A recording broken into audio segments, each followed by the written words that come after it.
November 12th, 2013. Broke cold and gray over Sunbury, Pennsylvania, a small city where nothing much ever happened. Until that morning. I got the call at 6:17 a.m. My coffee still steaming on the precinct desk. "Body in an alley off Catawissa Avenue," dispatch said, voice tight. "Looks bad." As a 15-year veteran of the Sunbury PD, I'd seen my share of bar fights and overdoses. But the moment I arrived at that narrow, shadowed lane, I knew this was no ordinary death. Troy LaFerrara, 42, lay sprawled against a brick wall, his blood pooling in the frost-crusted gravel. 20 stab wounds riddled his chest and abdomen, each one a vicious mark of intent. His throat bore the purple imprint of a cord, his eyes frozen wide in a final silent scream. This wasn't a robbery gone wrong or a heat-of-the-moment killing. This was deliberate, savage, and, it turned out, planned for pleasure. The scene was eerily quiet, save for the rustle of crime scene tape in the wind. Brittany Settler, a local, had found him on her way to work, her shaky call to 911 still echoing in my head. He's just lying there covered in blood.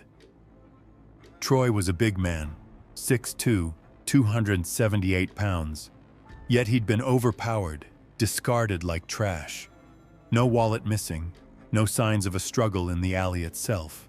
Just a body, cold and stiff, and a question gnawing at me. Who does this?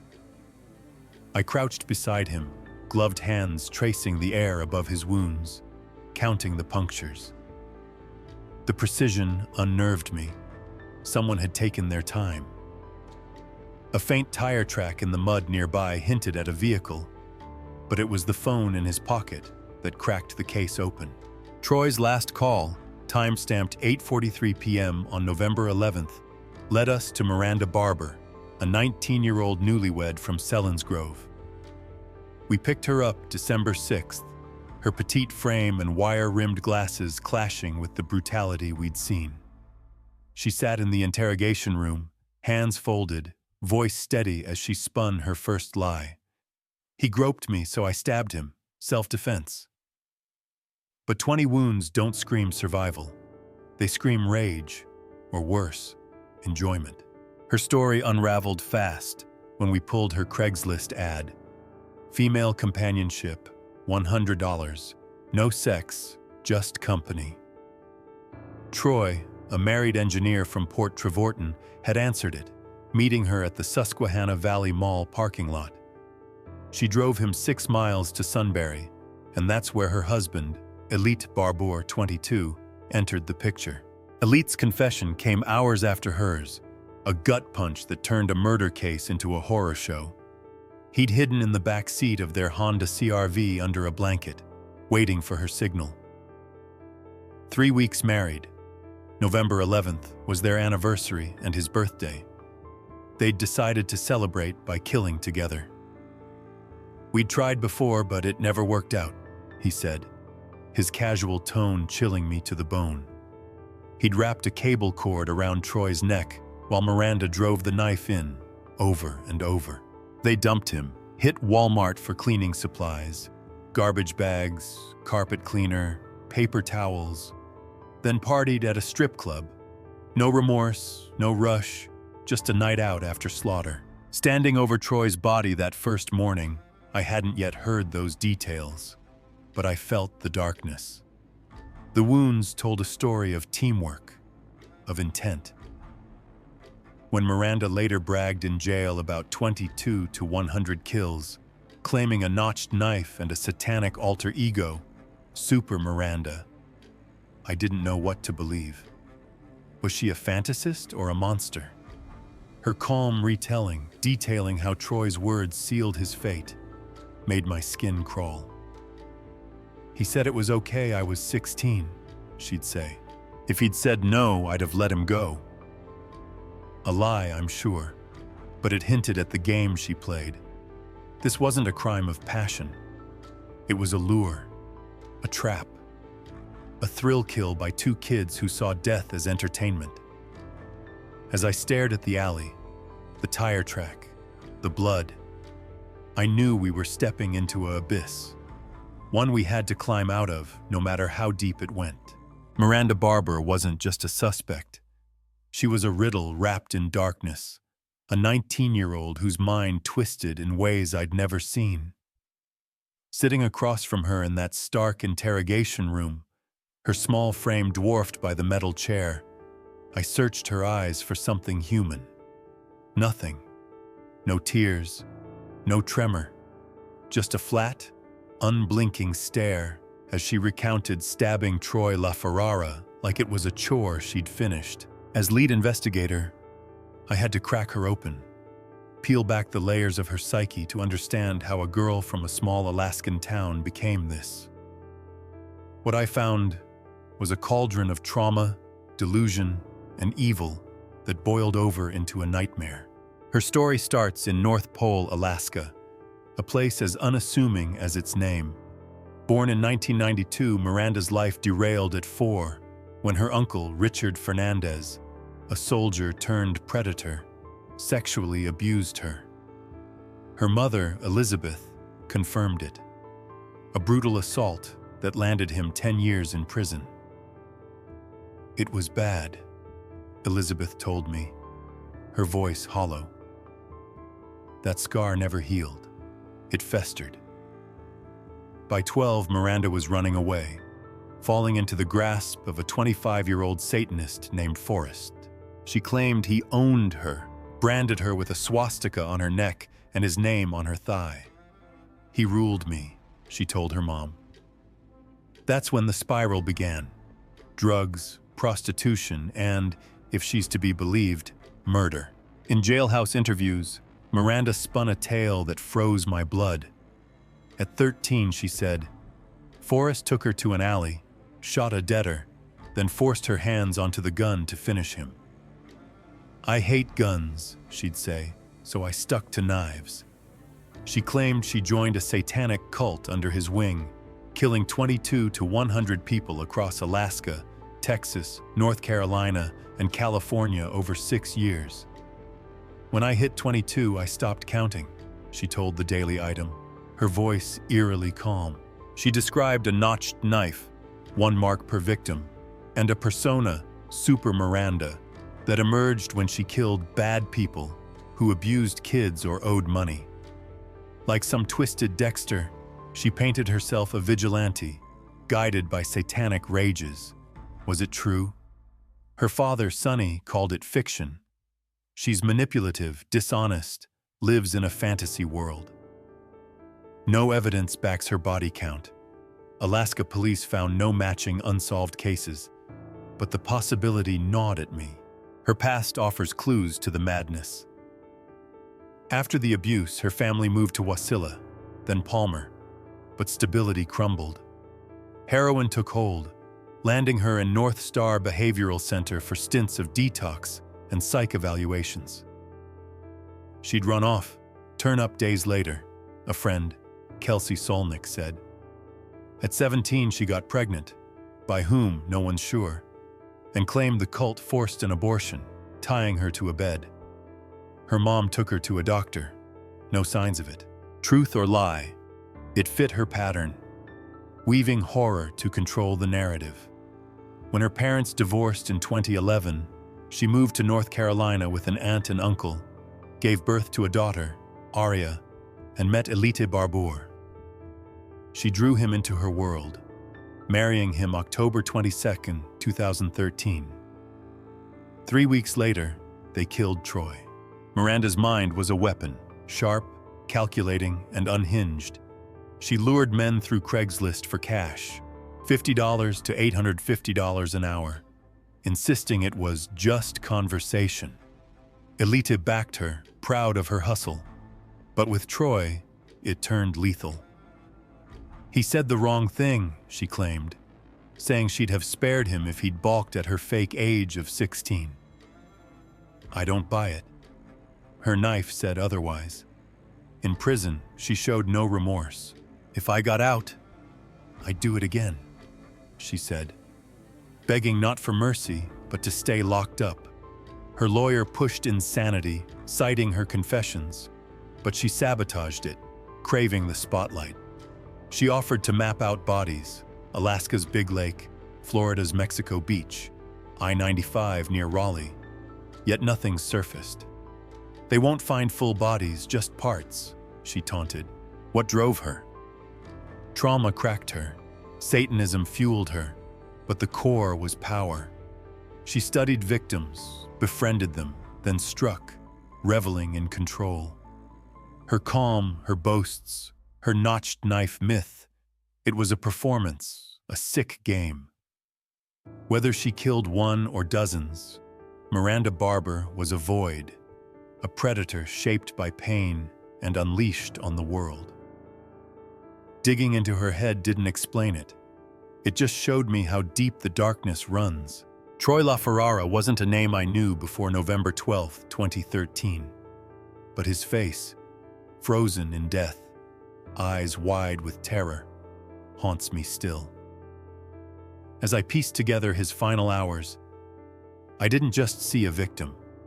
I saw a man, flawed but human, who walked into a trap he never saw coming.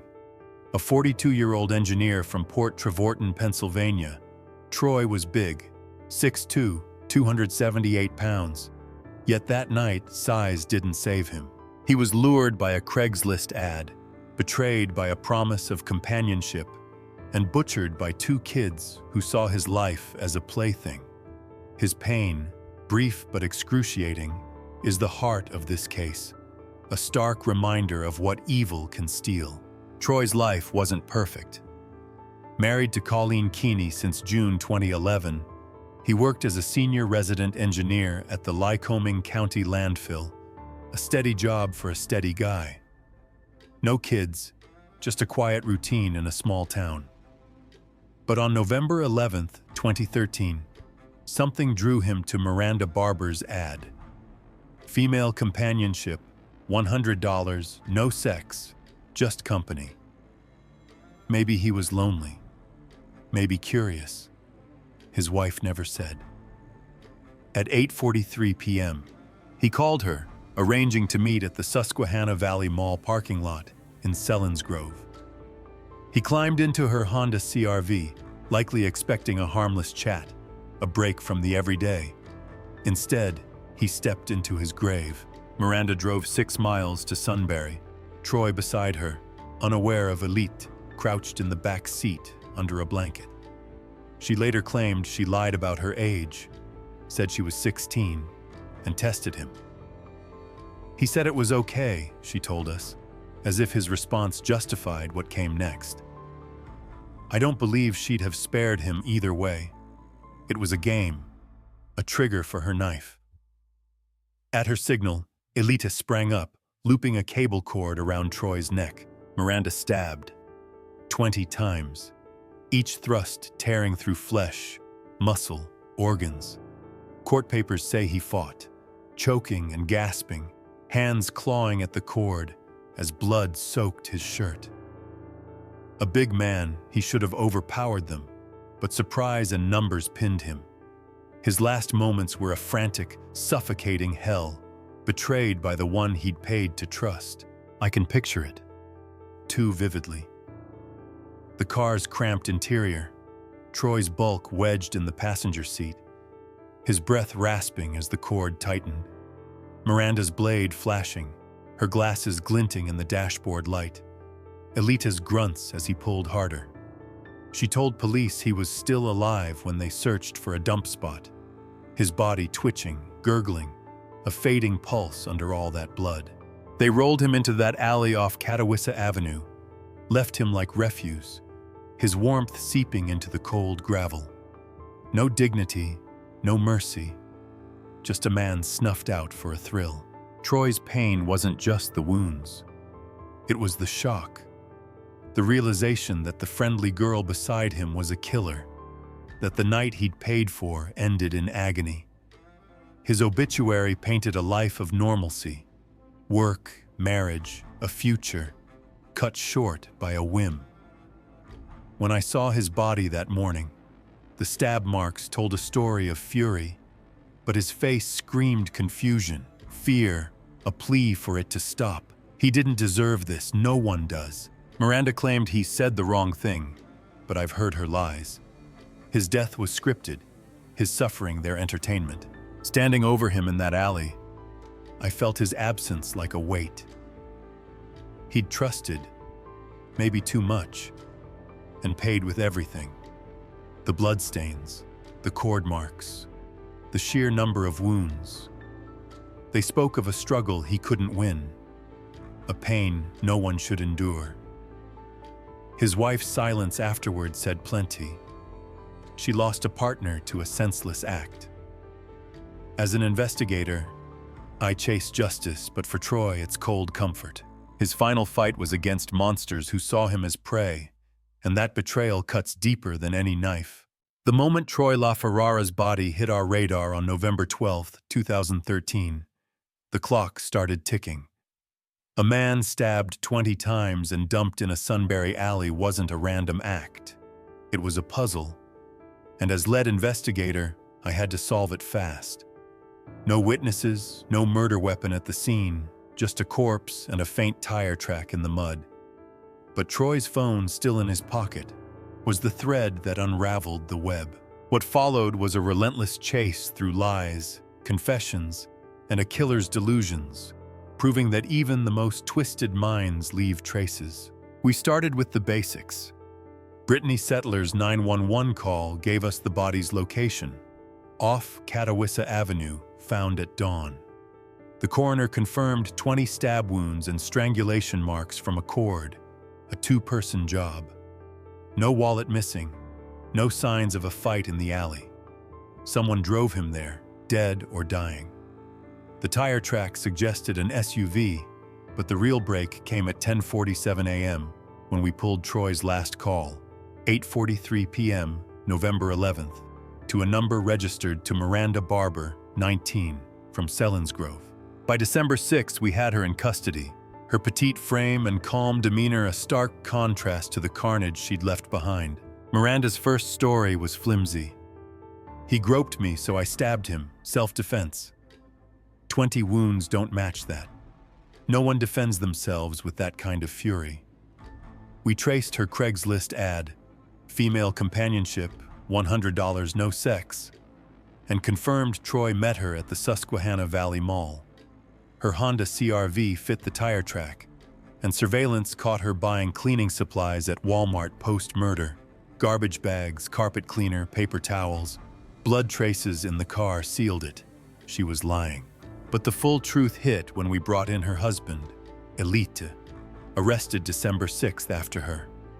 He cracked fast. We planned it, wanted to kill together. He'd hidden in the back seat, choked Troy with a cord while Miranda stabbed. It was their 3-week anniversary gift, executed on his 22nd birthday. Elitte's confession was chillingly casual. He said they'd tried before, other men who didn't show up, but Troy was their first success. They'd dumped him, cleaned up, then hit a strip club to celebrate. We found the Walmart receipt, time-stamped hours after the killing, and strip club staff remembered them, laughing, carefree. The physical evidence backed it. Cord marks on Troy's neck, stab patterns showing 2 assailants, blood spatter in the CR-V they couldn't scrub clean. Miranda adjusted her tale after Elytte talked, admitting the plan but still claiming Troy's words. "It's okay, you're 16. Set her off." "A test," she said. "I didn't buy it." The knife said premeditation. Then came the bombshell. In a February 14, 2014 jailhouse interview with the Daily Item, Miranda claimed 22 to 100 murders across Alaska, Texas, North Carolina, and California, tied to a satanic cult she joined at 13. "I stopped counting at 22, she bragged, offering to map bodies: Big Lake, Alaska, Mexico Beach, Florida, I-95 near Raleigh. She described a notched knife, a Super Miranda alter ego killing bad people. Chief Steve Mazzeo took it seriously, looping in the FBI and other states. I coordinated with Alaska troopers, North Carolina PDs, even the Texas Rangers. No unsolved cases matched her specifics. Her father, Sonny, called it a lie. She's manipulative, wasn't out of sight long enough. Still, we chased every lead. Nothing concrete, yet her calm, her details kept us digging. The Sunbury case was airtight by December 7th. Elytte faced criminal homicide, aggravated assault, conspiracy. Miranda got the same plus possession of the knife. Prosecutors pushed for death, citing premeditation. Her lawyer, Ed Greco, sought a psych eval, arguing insanity, but she undercut it, confessing again on record. "If I got out, I'd kill again," she said, begging to stay locked up. The FBI's Philadelphia division joined us, probing her claims. But as of March 2014, no other bodies surfaced. Local DA Anthony Rossini doubted her. No verification yet. I agreed. Her story felt like a taunt, a game.